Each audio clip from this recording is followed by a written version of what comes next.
Wrestling is such a brutal business. It doesn't surprise people that it would attract sociopaths, fame whores, coke whores, adrenaline whores. But why does it attract an artist?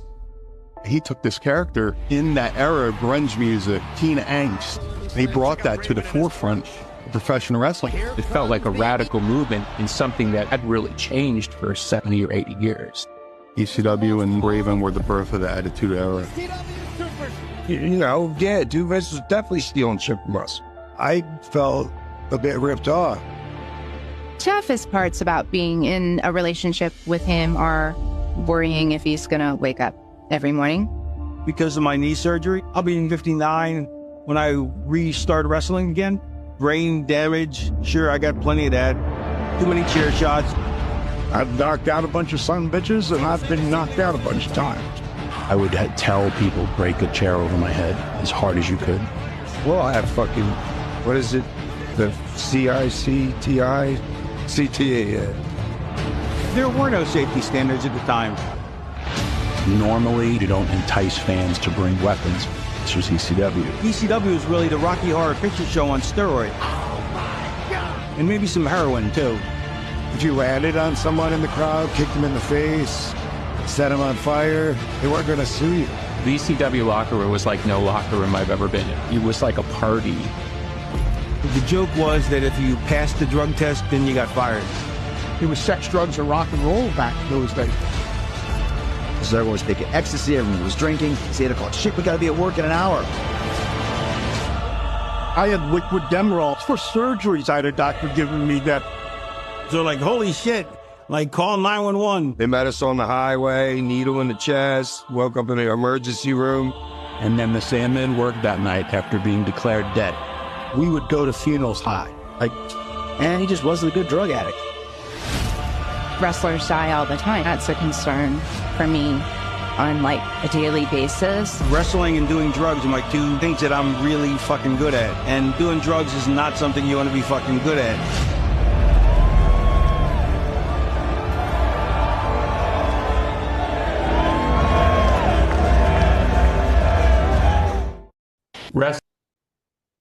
Tick, tick, tick, tick, boom. Well, Meltdown fanatics, this is the one that you have been waiting for.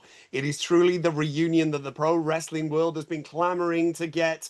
And yes, right now on your Meltdown Monday, we are proud to bring it to you. Welcome to each and every one of you. We hope you are spectacularly well from our week off, because Bryan has been traveling the world. Yes, he's been taking all four corners and he has been high-fiving all those beautiful Germans over in Deutschland.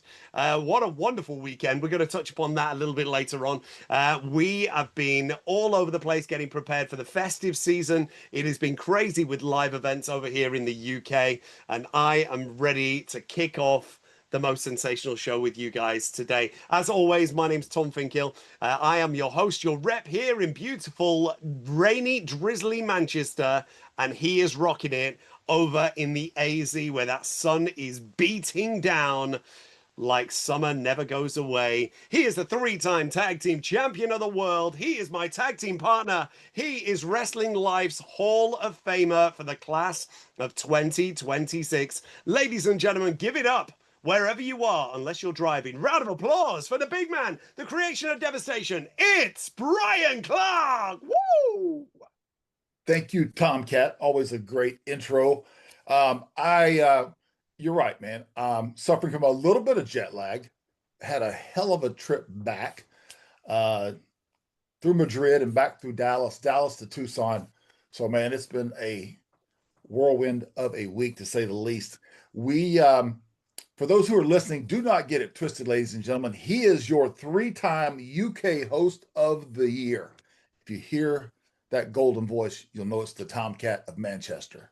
So, yeah, look at him blush, ladies and gentlemen. Everybody make the Tomcat blush. Today is a special show. We have got a WWE, WWF, WCW, ECW legend, ladies and gentlemen. I got to actually run into this man back in September, actually chatted it up a little bit. And we said, hey man, I'd love to have you on the Meltdown whenever you get a chance. And we have made those forces connect. So ladies and gentlemen, I would like to introduce to you the legend himself, ladies and gentlemen. This is Raven. Welcome in, man. How you doing? I'm doing great, bro. I'm glad that you could make our show. We really appreciate it. I know the fans that are listening would love to absorb some of that knowledge. And of course, your huge new movie that is out. By the way, I watched it twice. Did you really? I did. And I still have 1 hour left. I watched it completely the first time. Then I went before Germany, got back from Germany, hit it again, and I have about another maybe 45 minutes left. But man, fantastic. What a great job. Yeah. We will get into that. Of course, that's the big reason I wanted to have you on here, is to promote your new movie. And hopefully, let me ask you this. Do you think you will be out on the West Coast promoting anymore, or is it out and about now? The movie's out. It's on Prime, Amazon. So anybody can get it. So we may still run some more towns. You know, we ran a bunch of towns for like sneak peek screenings. Right. Chicago and New Jersey, Philadelphia, Atlanta, a bunch of places. But now that it's released, you know, that was more to build up the release, you know what I mean? And we've done really well so far, apparently. The numbers are really good. I'm really proud of it. Yeah, I'm really proud of it. The director did an amazing job, and he's really talented. Yeah. Tomcat, you get a chance to see it? I know you did. See it. I saw it twice, just like you. I thought it was exceptionally good. I thought it was bare bones. I thought it was beautifully uncensored. I thought the content that was in there was hard hitting. It was emotional. It took me on a full journey into the wonderful life of Raven and every different facet, every different corporation, every different promotion, and everything that he's experienced. And for those of you that have yet to go out and see it, key it into your Google machine. Take a look for Nevermore, The Raven Effect. You can pick it up on Amazon Prime Video on Demand, no matter where you are in the world. And also exclusively, we can reveal that it is now available on DVD as well as Blu-ray. You can get it online from all your beautiful physical media suppliers. Make sure you pick it up and support the brand. We are going to do a nice, beautiful little deep dive into the movie as we progress through in our conversation. But I've got the two of you right here. So 8-year-old me is currently doing cartwheels and 41-year-old me is saying stop doing cartwheels, because we've got the reunion that the pro wrestling world wait, I have a question. We're never going to see. Can 41-year-old you do a cartwheel? That's exactly why I said yeah. The 8-year-old me is going, stop that, Tom. Don't even bother. In fact, I did have one outside last year for my children, and they were like, yeah, don't ever do that again. Don't ever do that again. It's always nice when you get pulled back by your kids. Yes, this is the reunion that the pro wrestling world thought they were never going to see. It's Adam Bomb and Johnny Polo. One they were never asking for. They were. They were.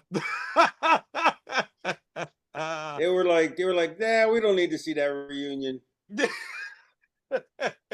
I should have called Carl PCO here and had him as part of this deal. That would have been even better, right? Yeah, absolutely. Yeah. Yeah, but no, when I managed them, I had to stop managing you, I think. Yeah, somewhere around there, right? Yeah. We had Carl on the show probably 5-6 months ago, man. I've been friends with him ever since back in those days. And what a great guy, man. Great guy. Yes, love him. And so, yeah, man, again, glad you're here with us. And we'll let Tom just roll through some of these questions, and definitely anything that you want to put in there, Raven, as far as the movie and any insights, we're going to get to that also. But if there's anything that you want to interject as far as we go along, I don't want to miss anything. So let me know. Cool. All right. All right, so let's take it back to 93. So the two of you are paired up in the WWF as Adam Bomb and Johnny Polo. Johnny obviously being the manager and the mouthpiece. Talk to us about that creative process of coming into Stamford and being put together as the creation of Devastation. Talk to us about that. The funniest thing I remember about the whole thing was, to kind of to glance off to the side, is Bryan wanted me to be his manager for real. And thought because Paul Ellering used to manage the Road Warriors. Like, he was the only manager in the wrestling business that actually managed the team. Like, he'd get their plane tickets and all that. And Bryan wanted me to do that for him too. And I was like, I'm not doing that.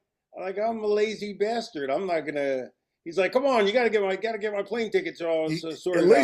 At least book a car, for God's sakes. Yeah. And I'm like, no, I'm a drinker. I'm a drinker and passenger. I can vouch for that. Yes. That's amazing. But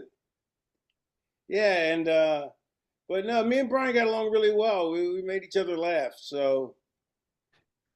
Yeah, he always made me laugh, no doubt. Even I was seeing him in September, he was had me laughing on the plane. So yeah, always with the wit, the dry sarcasm, good stuff. Always on point with stuff too. Can pick it up really quick and bam, hit you with it. Thank you. Could it and should it have lasted longer? Yes and no. Yes and no. Yeah. I think yes, in the sense that if I would have stayed a manager, if I'd have been doing a character I wanted to do, then I think yeah, it should have, because we were good together. But no, in the sense that that character wasn't really me. Shane McMahon should have been Johnny Polo, Well, and you were already polished worker coming through Portland, through Memphis, through all those areas, and you were ready to go. They decided to bring you in as a manager, which I didn't understand anyway. Because of my size. Yeah, but you look good, man. You were what, 6'2", 240, 250?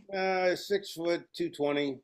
Okay, well, I gave you 2 inches. Yeah, and give me 20 extra pounds. I've been 240. I've been 240 ever since ECW though. But prior to that, I was 220 my whole. And at 220, I was just too small. Everybody was, the 5'8" guys were 280. Back then. So they brought me in as a manager, and I wasn't happy about it. But what was I gonna do? I didn't want to. Yeah. I'm not going to walk away from a 6-figure job. They also made me a associate producer of Monday Night Raw, right? And groomed me to be on the booking committee. With Pat. Well, this is before there were booking committees. They were grooming me to work with Pat and Bruce in the booking, and booking the shows, and they had me booking the second run shows, like All America and Mania, which were wraparound shows that showed like a magazine style format, like. Here's a match from this show. Here's a match from Raw. Here's a match from Superstars. Right. Yeah, I remember it back in the day. Yeah, definitely. And there was so much content that was going out in the early 90s. There was so much to do. That seems like a job that would have been very, very demanding. You were what, sort of mid-20s at this time? Was not demanding at all. Was it not demanding? All right, tell us about that, because in my mind, that's being in that booking committee, as it were, with Vince constantly. Well, no, I wasn't in that. I wasn't in that. I was being groomed for it. Ah, okay, all right. So that was a 24-hour a day job. I was just doing the second run shows, like the angles were already picked out and all that. All I was doing was putting the shows in order on TV. You know what I mean, and figure out the best order to show them. And certain stuff like that. I mean, it really wasn't a taxing job. The taxing part was just sitting in the editing suites, editing a show. The first edit room's job. I mean, the first time I ever edited a show or watched them edit the real producers. it took like 16 hours to edit a 1-hour show, and I was like, yeah, I'm not doing this anymore. So I didn't come into the editing sessions for that, but I didn't have to. So I mean, they weren't expecting me to, because they had it down pat. They had it, they knew how to edit it. They didn't need my advice. So you went from, let me ask you this real quick. So you went from a Saturday night gig in Atlanta, a 6-hour wrestling block with Sammy Kent, Bonnie Blackstone, and now you're putting together shows for the biggest company in the world. What a deal. Yeah, but I really wasn't doing much. I mean, they thought it required more. I don't like to talk about this because it's all part of a lawsuit, and I can't really talk about it. Yeah. But no worries. Well, let's segue. Suffice to say is Vince finally realized that Johnny Polo and me just weren't. There's a disconnect because I don't have the speech pattern for Johnny Polo. I have a Philadelphia accent. I say "wooder and gears." The media did the same. Yeah, Johnny Polo didn't. Johnny Polo.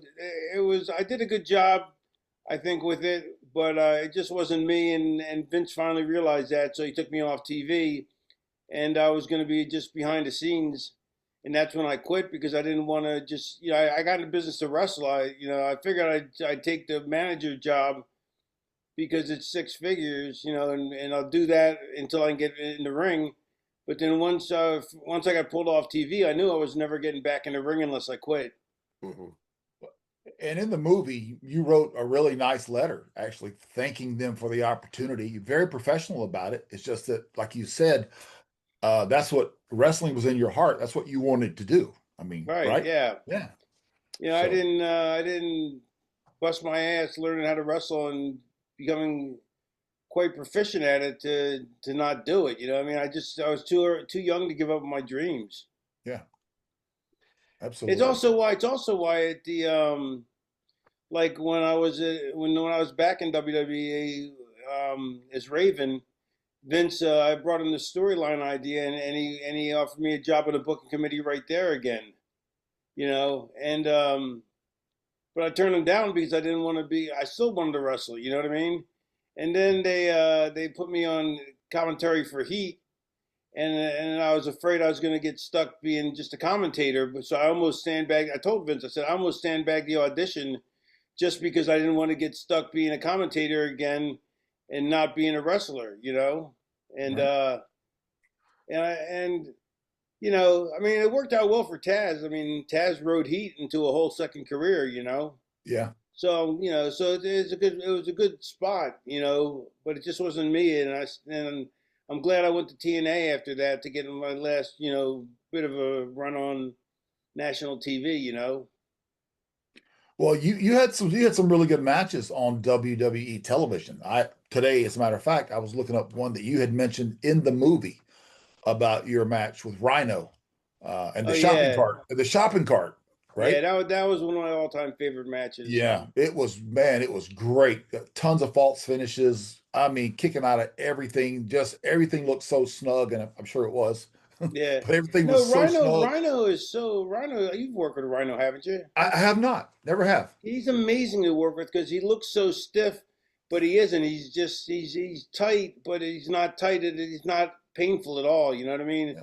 He's just really, really good. Yeah, he look, and he's huge, and he can really, he can move so well. He got them Tom Platz thighs. Yeah. Looks like he spent his life under a squat rack, right?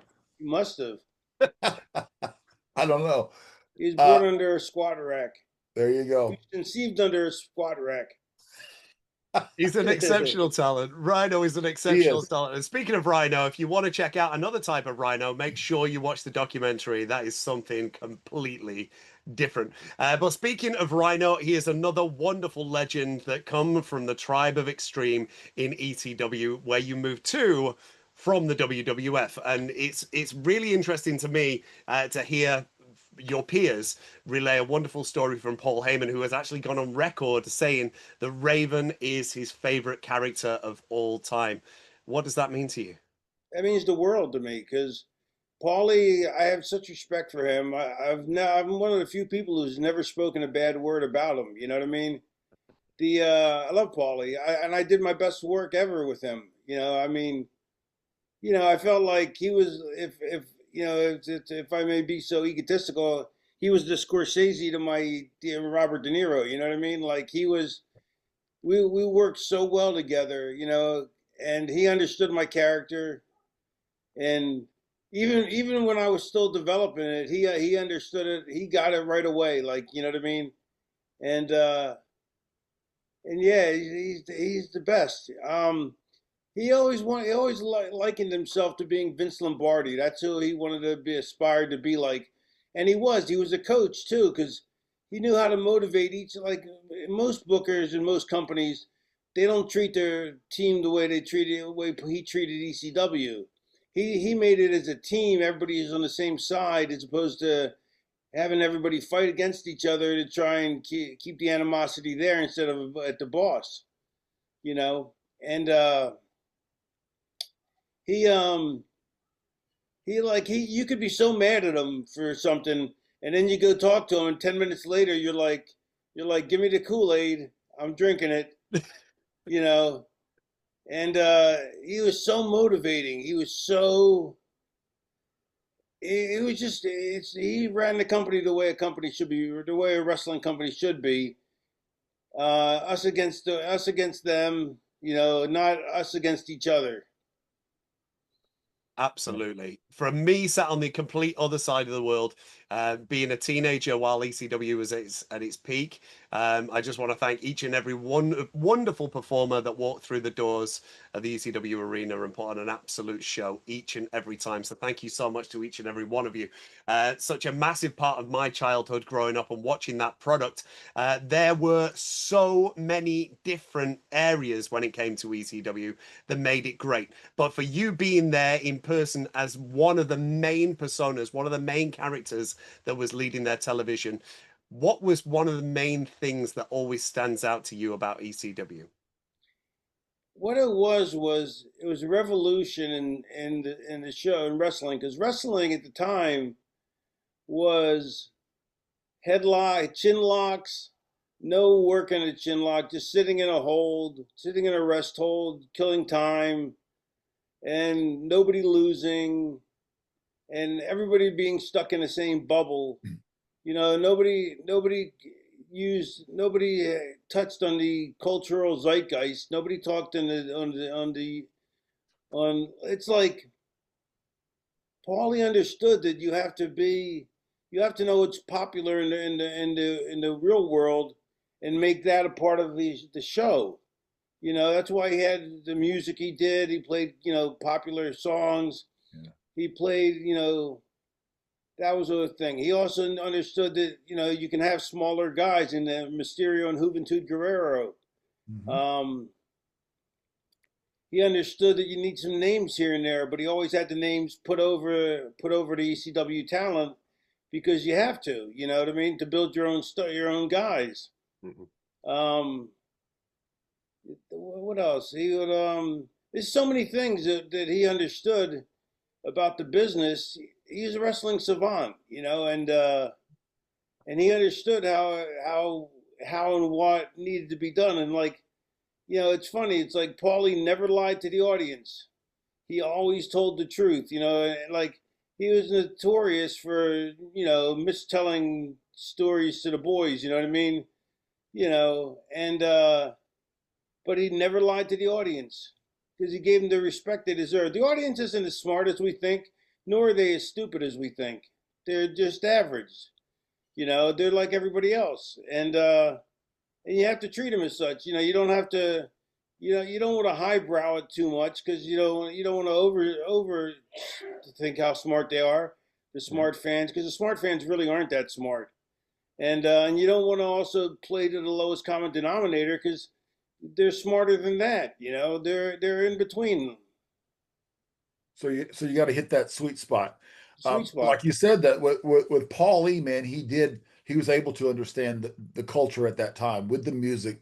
So you'd have a Sandman, you'd have a Tommy Dreamer, you'd have a Raven, You would have all these different characters, and the music I think was genius as far as letting you. I don't know how he got the permission to do it, which was another topic that was in the movie. By the way, that's out now on Prime. Go get it; it's worth it. You'll love it. Yeah, what's it for? It's only $4.99, I think. Yeah, the deal of the day. Absolutely. Again, Absolutely, I bought it twice. So don't wait, don't hesitate. Check out Raven now.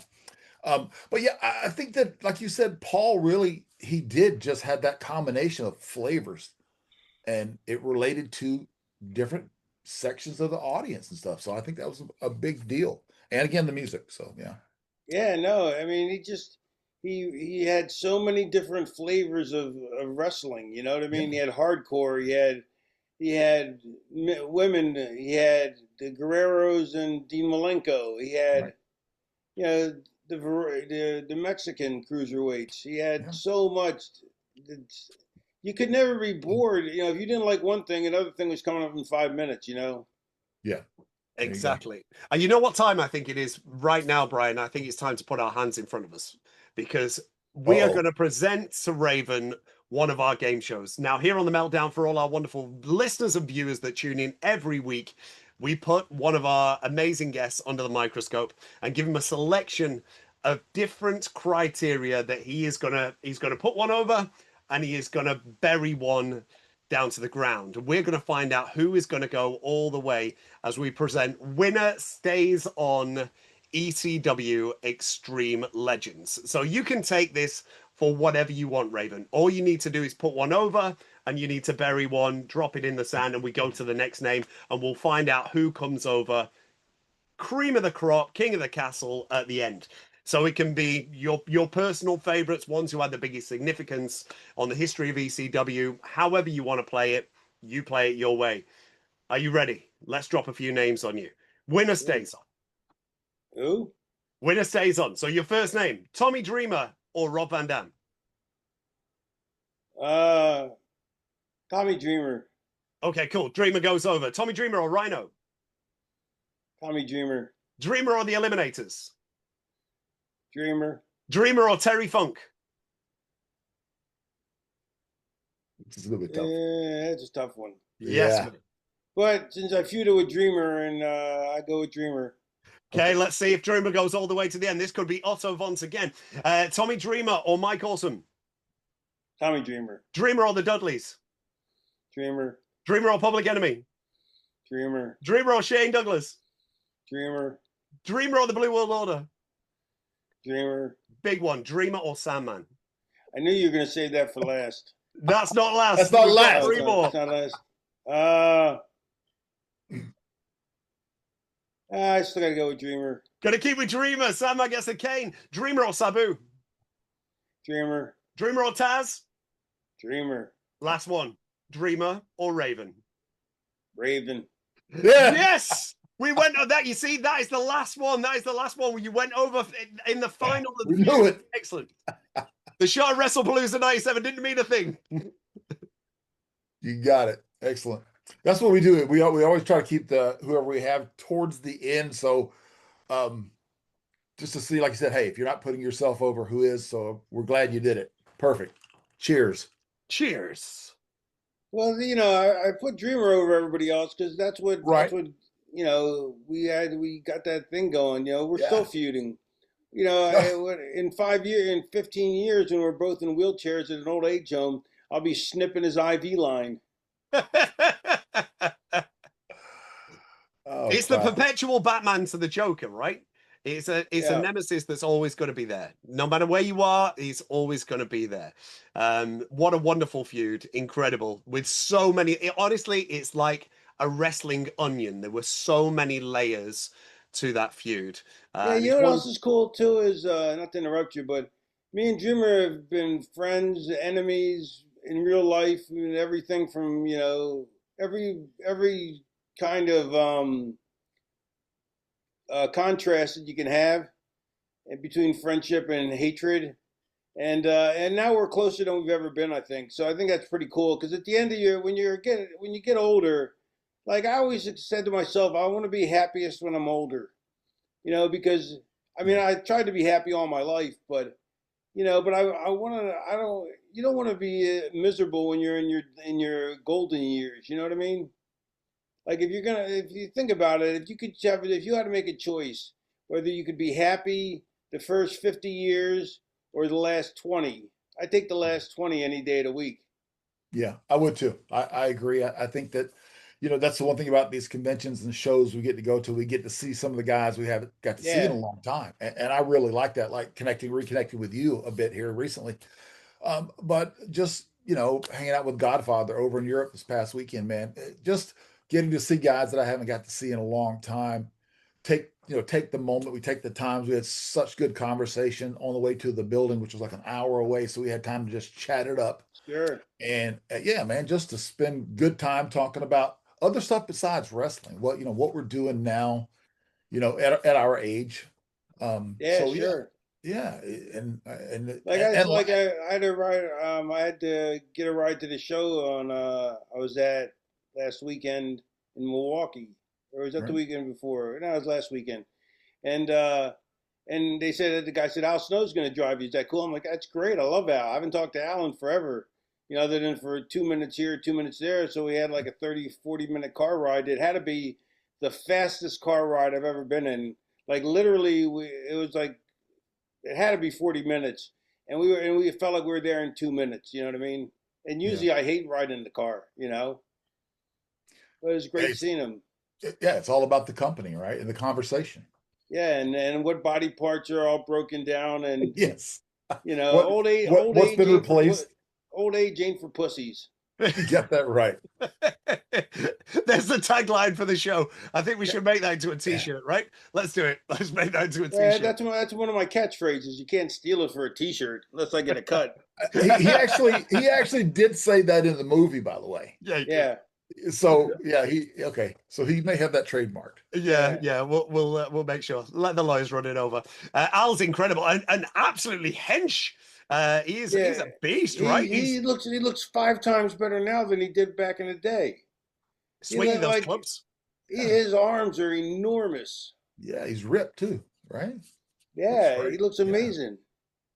So at that particular convention, because we deal with conventions all the time, Bryan's just come from the other side of the world. It was an exclusive. There was a full-on reunion of Raven's flock. Talk to us a little bit about catching up with Perry and Scotty and Scott Vick and Big Reese. That's something that the fans always message us about, is about the flock. And I'll ask Bryan a little question about this as well. But let's talk about that. Let's talk about the flock. Yeah, me and Saturn stay in touch. So, and I've had him... I got him booked in a convention I did before and a couple other places he's been at that I've been at. So we always try and meet up on the road like that every so often. And so I stay in touch with Perry. Lodi I stay in touch with. But that's about it. I don't really talk to people in the business. I don't really talk to people outside the business either. When I'm at home, I want to be left alone, And but yeah, it was great. I got to see Riggs. He's doing really well. He was doing really bad for a while, but now he's doing really well. Scott Vick's doing great. Lodi always is doing great. Although he's got to get another neck surgery again. He won't stop taking bumps. I keep trying to tell him to quit taking them, but he loves the business. She's a cruel mistress. Yeah, I got to see some of the photos from everybody there, and you mentioned Scott Vick. That's a guy that you just do not see. Yeah. I've got to see him in ages, man. Oh, and Reese. Reese was there too. Oh, yeah, Big Ron, yeah. Yeah, Reese was great. Reese is he's the nicest big man in the world. Like, he's too nice to be 7 foot tall. Yeah, I agree. I agree with that. And he's funny too. I think he's funny. Yeah, he is. Now, watching back through, sorry, Bryan, go. Oh, I was going to ask you, was the original Big Sexy there, Luther? Did you see him? He was there with a couple other guys. You remember? No, was he there? Yeah, I think so. I think him, Ernest Miller. I saw Ernest. Okay. So yeah. I never usually get up and walk around and say hi to everybody. I wait till they come to pass me, because not out of ego, but out of it's annoying, because you have to kind of cut in and you have to interrupt them while they're signing. and then half the time they're busy, and then it's awkward, and so I'm like, I just wait till they walk by me, and then I'll say, instead of going searching for people, because then there's people that you kind of know and you kind of don't, and then you got to talk to people you don't like, or not that you don't like, but people that are like fans, that are aggravating, the aggravating fan.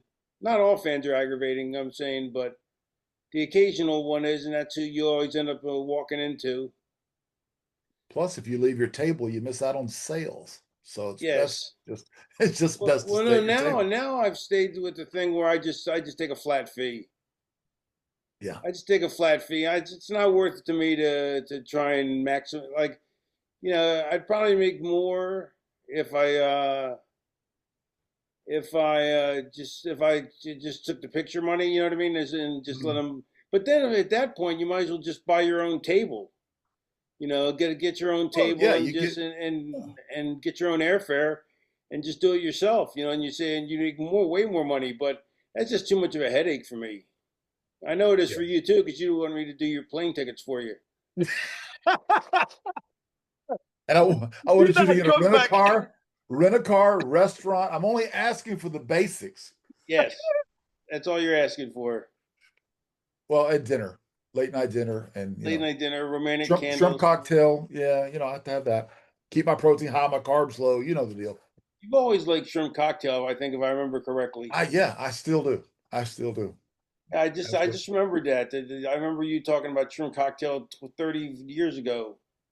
Well, your deal was at the diner, and it was lox and onion bagel, or no, lox and onion omelet. Yeah, sure. Yeah, or scrambled or an omelet. Yeah, that's totally right. Home run, I can't believe you remember that. Oh, of course. Remember that.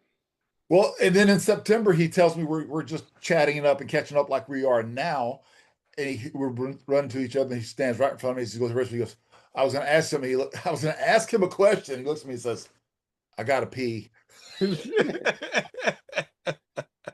Shut down.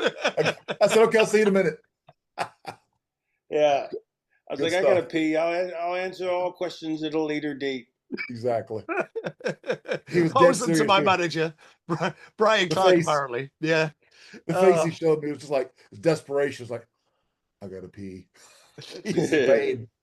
He was in pain. I get it. I love the way he got you, Brian. I love the way he got you. He got you not just once, but twice with that about the airplane fee first. Is there any wonder that we didn't see Wrath in the flock when it came to things like that? That'd have been cool, having Wrath as part of the flock. I thought we're having Wrath join Mortis when we feuded. Yeah, that would have been wicked, right? Even if he was slotted, even if you, Brian, was slotted into that role of like where Van Hammer was, as like a big enforcer style part of the flock, with the payoff at the end, obviously with the turn on Raven to send you into your big babyface run. That would have been awesome to see. That would have been good. And I can fly, so not all big men can fly. No, remember that. Most big men can't. That's true. That's true. Not without plane tickets, right? Exactly. He doesn't need any encouragement, Tom. We can see if we can get a three-peat. Okay. Well, let's bring it back to the movie. Shall we bring it back to the movie? Because that's why we're here. We're here to literally sing its praises from the rooftops. The team have done such a spectacular job of putting everything together.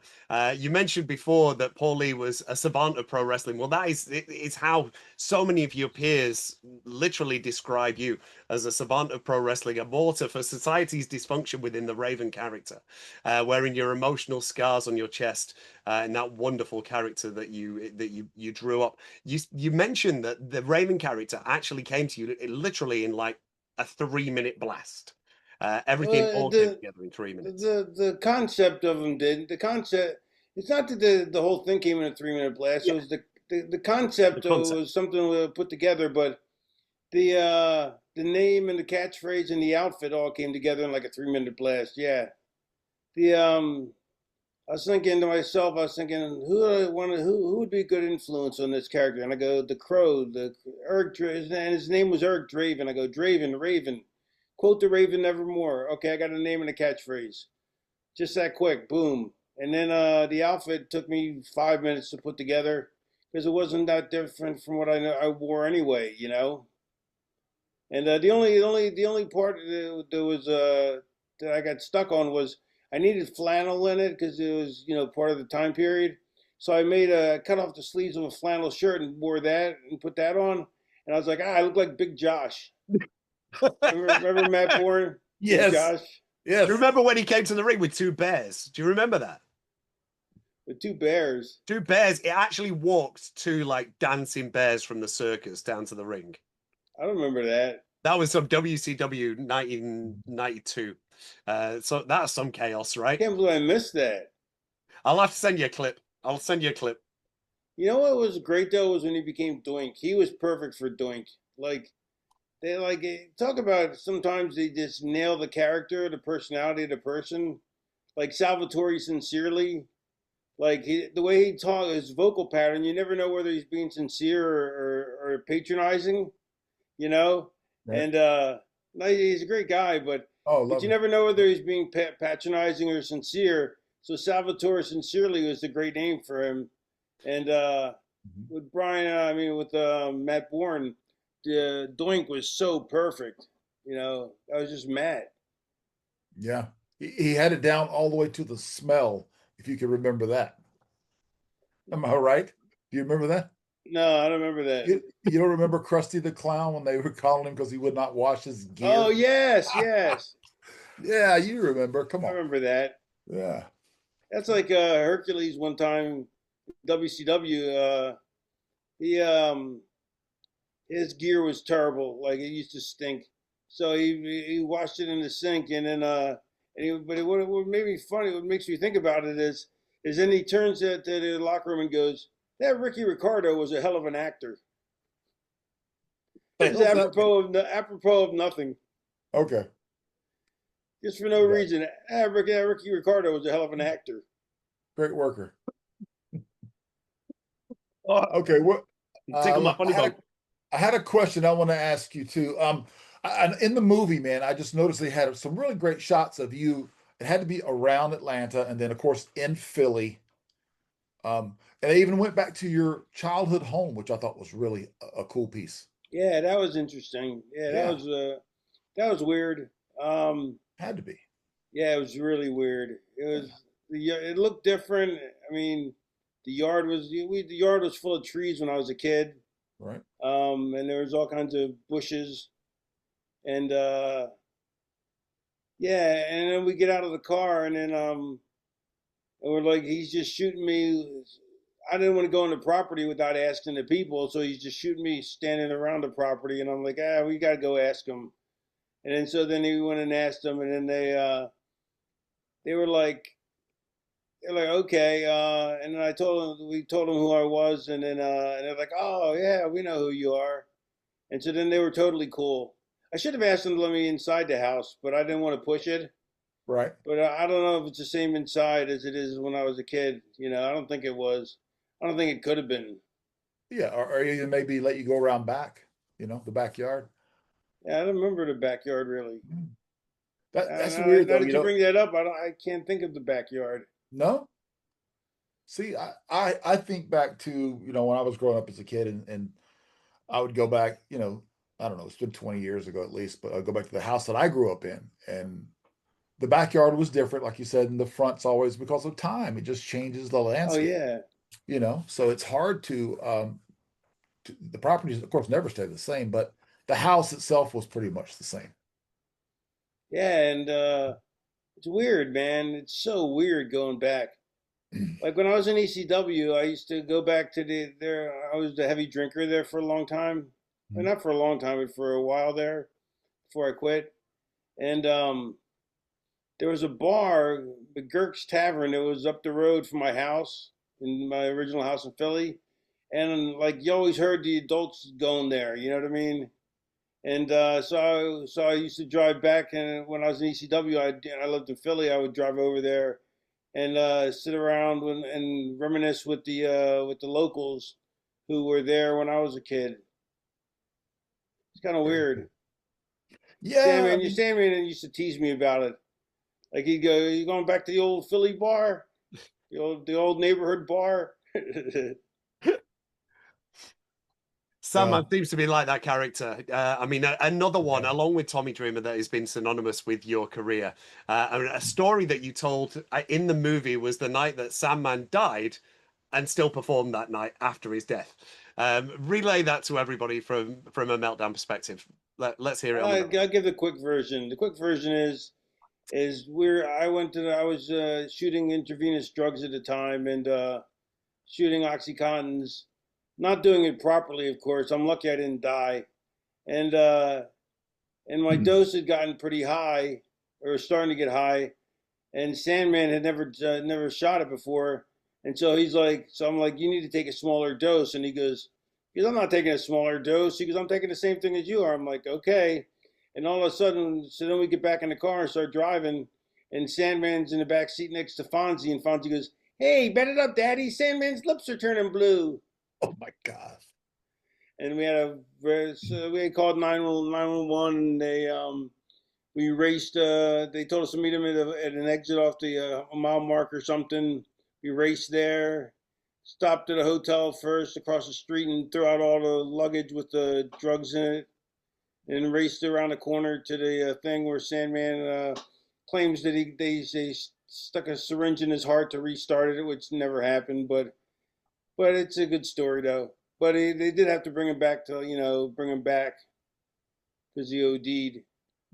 Wow. And then we made it to the show tonight. Rhyno came in bitching to Tommy. Yeah. I'm never riding with these guys ever fucking again. Yeah, you got to see that. That right there is worth the price of admission, because Rhino's version of everything that just happened, and he said he was dead. So yeah, that's all in the movie. Every bit of that. You guys have got to check this out. It's much more exciting. But I've told the story so many times, and that if I told the long version, then I would live up to it. But the movie has the better versions. Yes. Because it has my version, Sandman's version, Dreamer's version, Rhino's version. All the DVD extras, you get absolutely every different angle of this. I like it. And all legends. Well, as we're getting ready to tie a nice, big, beautiful bow on our chat with Raven, I want to talk about another legend. And seeing as we are on a week that is very, very big in the current shape of the pro wrestling industry, we are going to be saying good night and God bless to the one and only unseen, never seen 17 John Cena, as he waves goodbye to the WWE with his final match this coming Saturday night's main event. Now, I just wanted to ask you, Raven, on the basis of John Cena, he was in the WWE when you were there in 2002, and how has Cena shaped up over the past 25 years? Is he really the greatest of all time in pro wrestling? I have no idea. I stopped watching wrestling around 2001, 2002. Brilliant answer. Perfect. I did. I stopped watching. I got so disenchanted when they did the alliance angle and didn't push anybody. Oh, yeah. They pushed RVD, but that was it. Yeah. And, I'm happy for him. I'm glad they pushed him, but I wish they would have pushed the rest of us. And it just I got so the business she's a fickle mistress, Yeah. She is. And she's a cunt. Let's face it. Well, and it is easy to get discouraged, especially if you're working towards something, you feel like every moving part is in a line, and then the rug is snatched out from underneath you. So yeah, you know that feeling, yeah. I'm sure. Of course, I know. Yeah, and well, I mean, I know you do. It's sad, man. It breaks your heart. But look at it this way, though. I mean, if you didn't have the shitty times, the good times wouldn't mean so much, Very true. That's the best way I can put it. But yeah. Anyway, what was I saying? I forget. Well, we talked about the invasion. Good times and bad. Oh yeah, about Cena. Yeah, so Cena, yep. So I don't know. So I haven't watched wrestling in 100 years, man. I mean, I used to follow it, like I would have somebody send me the news items, that were important, but then I stopped doing that because it just I didn't have time for it. You know what I mean? And so I couldn't tell you. I don't think Cena's probably the greatest worker ever. He might be the biggest money maker. I don't know about that. I don't know. Austin was definitely but I couldn't even tell you if he passed Austin because I wouldn't know. I wouldn't. To me, Austin is the biggest drawing guy in the history of the business, and he was one of the best workers. So he's, Terry Funk's up there. Who else? Hogan's got to be up there, right? Yeah, Hogan drew a ton of money. Yeah, Hogan's a big fucking draw. Hogan was just money, money, money throughout the entire decade of the 80s, even stretching into the 90s. He did such a phenomenal job of making that cash register ka-ching. Well, we want to make sure that you guys are making the Nevermore film register ka-ching as much as you possibly can. Once again, you can hit it up on Amazon Prime, video on demand, no matter where you are around the world. And we've got listeners and viewers all the way around this beautiful world of ours. Even if you're sat on a boat on Lake Michigan right now listening to us, I'm sure you've got service where you can check us out on Amazon Prime. Load it up, cue it in for The Raven Effect, Nevermore. Also available on Blu-ray and DVD. You can get your physical media copies. Yes, something tangible, something you can hold in your hands one more time. It was an absolutely brilliant view, and from us here at the Meltdown, go out of your way this week and watch it. Bryan, absolutely incredible. Let's get ready to wave goodbye to an absolute icon, and a pleasure having him here on the Meltdown. Final words for Raven. Yes, again, man, thank you so much for coming on our show today. And again, the movie is excellent. I'm putting it over big time. As a matter of fact, again, I watched it 2 times. I still got another 30, 40 minutes on the second round. So make sure you check it out on Prime right now. It is a great watch, a great Saturday night flick with your wife, kicking back, having some popcorn, and enjoy the film. And it's a great story. It really is a full circle, great I mean, there's ups and downs in it. But the finish. I made sure that it was warts and all. I mean, I told the director, if we're going to do it, I want to show the negative characteristics I have, and I want my friends to tell the sides of me that they don't like. I want it to be realistic. Not just a rah-rah piece. And I'm really, although it's painful to watch, it's like ripping Band-Aids off every time I watch it. Because I've dealt with all the issues, on a psychiatrist's couch.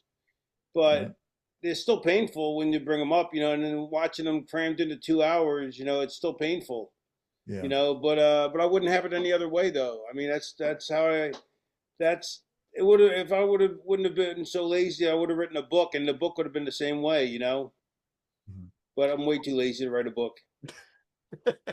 Well, they did a great job. I just want you to know that we really liked it, enjoyed it, and we appreciate it. That really means a lot, man. Thank you. Hey, man. I'm telling you, I'll shoot with you. I think it's great, and I think anybody that watches it will really be impressed. And in my mind, actually, I got to see a different side of you too in the film. That's one of the things I wanted was I hoped that my friends would see me, would better understand me. Yeah. Well, it worked. It worked. Yeah, thank you. Yeah. Yeah, I mean, it really means a lot, Bryan, that you enjoyed it that much. Thank you. I did. Absolutely, man. Just telling you, that's like I said. Anybody that's you, not so much. I'm kidding. You pumped me right at the end. Yeah. Love it. Well, love hey, it. man. Again, I thank you so much for coming on the show. We're ready to wrap it up, Tomcat. Are you ready? All ready, ladies and gentlemen. Right. It's been a pleasure as we wrap everything up on this Meltdown Monday. Ladies and gentlemen, he is a true icon, ECW champion, TNA Hall of Famer, and an all-round global phenomenon. He is Raven. Thank you. Well, we have just quoted the Raven. Nevermore is the place to be. You guys need to check it out. Yes, one more time, one final time before we wrap it up. You can check out Nevermore, The Raven Effect on your Amazon Prime video on demand service. You can get it on Blu-ray. You can get it on DVD. And make sure you check out Raven's very own podcast, The Raven Effect, wherever you pick up your audio podcasts. It's there for you to listen to get all the insight from the main man himself, Raven. What a wonderful conversation and a great reunion with you, big brother over there. Yes, Adam Bomb met Johnny Polo. As Iron Mike Sharp would say, wait a minute, wait a minute, wait a minute, wait a minute, because we had a great conversation with Raven. I'm going to tell you, the movie is fantastic. It really is. It shows, and we just mentioned this with Raven, is that it shows a different side of him that fans just normally do not see. And the whole progression of his life through film, I think the director did a great job. And of course, Raven is Raven. He tells it like it is, and just was really good to see him again. I got to see him in September briefly, but this was a whole different level of conversation going back to like you said earlier, 93. So yeah, man, I'm so glad he came on today. And again, we're going to lay this out really big time for him, and just great having him on, man. He's so busy with all the promotion and with Prime, but he worked us in his calendar. And that's all that matters. Massive round of applause for him there. And he smiled from ear to ear when you remembered his food order. Yes, we will keep it live and in charge. That's 32 years, brother. Hey, when you're around someone that often, you just sort of like he remembered that I like shrimp cocktails, which to this very day, I love a good shrimp cocktail. So, well, let's put that on our Christmas list, peeps. Make sure you start your Christmas meal with a nice shrimp cocktail before you dive into that turkey. Well, speaking of turkeys, we are getting ready here in the Bomb Shelter UK and the Bomb Shelter US for a beautiful, big, festive family Christmas. We're getting ready to tie 2025 up in a gorgeous Christmas bow and getting ready for everything that 2026 brings. We have got some massive names from the history of professional wrestling to bring to you to answer your questions, as well as being put under the microscope from a positive aspect from us here at the Meltdown. I'm going to keep tight-lipped, but we have got some names that you very rarely see appear here on the world of social media, and we want you to make sure that you are locked in and ready to check out. So if you're just joining us for the very first time here at the Meltdown, please click that subscribe button, ring that notification bell so you know exactly when our newest videos are going out live. They are live each and every week, and we love to read your comments. We love to hear your feedback. The Meltdown mailbag is going to be open for 2026. So if you've yet to subscribe, do it now, or I'll set the creation of devastation on you. It's going to be a good one. Bryan, we've also got to tell everybody all about our social channels, where you can connect with that big man, where you can connect with this medium-sized man, and where you can get yourselves all ready to share the love of the Meltdown. So, Bryan, hit us up with your tags. Hit us up with your social tags. Bryan Clark, 3X Champ on Instagram. Real Bryan Clark on Facebook, Real Bryan Clark on X, and of course, the Meltdown Official on Instagram, where you can send all your questions. We love to hear from you. We love to hear your feedback. And speaking of feedback, I want to welcome in all of the fans that joined while I was in Germany this past week. We have some new members of the Meltdown from Germany. You guys are absolutely open arms. Welcome you guys. We love the comments. I think of all the fans that I met there, I would always tell them that we love the comments, and they were really excited about seeing this show because they didn't know about it. They hadn't had a chance to check us out, and now they do. So now we are ready, Tomcat. That now they know that the secret has been unleashed. They have just found their new favorite podcast, our favorite podcast, everybody's favorite podcast. You know what they say. They say that shoes ain't cheap and booking ain't easy. Let me bat it over to the big man. He's going to close it out. We're going to get ready for 2 weeks of the best of the Meltdown leading to 2026. From Manchester, I'm your Tomcat. We'll see you in the new year. Merry Christmas. Happy holidays. Here's to 2026. Kaboom! Thank you, Tom. We're going to wrap it up, as you say, and put a big bow on this episode. Again, thank you, Raven, so much for stopping by, spending some quality time with us. A great conversation, which I knew it would be. I'm very happy about it. I know the Tomcat's happy about it. Yeah. So until next week, we see you again. Thank you all for joining. Remember, Breakin Necks and Cashin Cheques. That's what we do here at the Meltdown. We'll see you next week. Oh, boom. You're like, you got to change your gimmick. I'm like, but I'm a really good chicken shit heel. You're like, nobody's buying chicken shit heels. Guy in the body for Economy Homes in Portland. I've been looking for a competition, but I can't find it. Couldn't be because Economy Homes has prices like this. Dude, to be a producer on a Vince show when you're like 20 years old is something. He's a fucking serious savant wrestling. Dad wanted him to be in the office. They wanted to be a producer. I want to go do this ECW thing and be an artist. The person who thinks it up doesn't get the credit. It's the person who steals it from the guy who thinks it up. You want to have it taped with it? You might want to have it set up so it's handy. I have had a love-hate relationship with Raven. Kind of arrogant, you know, kind of a little bit of a jerk. A lot of people thought of him as a prick. Narcissistic personality disorder. Basically, is egomania. Grandiosity, exaggerated sense of self-importance. Feel it's superior to others and that one deserves special treatment. Oh, that's so me. He had a very dark upbringing, and it could be a lot darker because it's all the story you tell yourself. And the stories that he told mirrored kind of this kid that was dismissed by his family and was never given the chance. The longer I lived in the Raven character, you know, art imitated life, but then life started to imitate art. The more of a degenerate I became, because that's what Raven was. Excessive need for admiration, yes. Must be the center of attention, yes. Lack of empathy, severely limited or totally lacking ability to care about the emotional needs or experiences of others. Chronic feelings of emptiness and boredom, oh, that's me. And the physical shit that he has done to his body is horrible. He has contractions in his heart. It wouldn't be good if he took a bump wrong. Bam, bam, bam, bam.